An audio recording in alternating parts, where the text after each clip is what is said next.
পেরেশানিতে পড়লে, টেনশনে পড়লে এই দোয়াটা।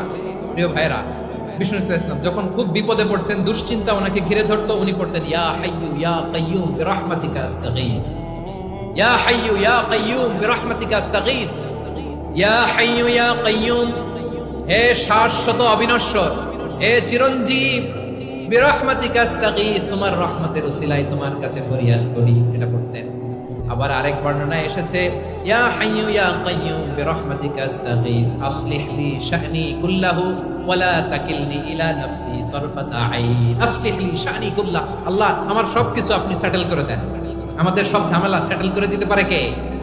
আমরা তো সেটেলমেন্টের জন্য ওএসপি সাহেবের কাছে যাই, ডিসি সাহেবের কাছে যাই, অমুক ভাইয়ের কাছে যাই, তমুক ভাইয়ের কাছে যাই। এই দোয়া পড়লে আরশের উপর থেকে আপনার ম্যাটার সেটেল করে দিবে কে?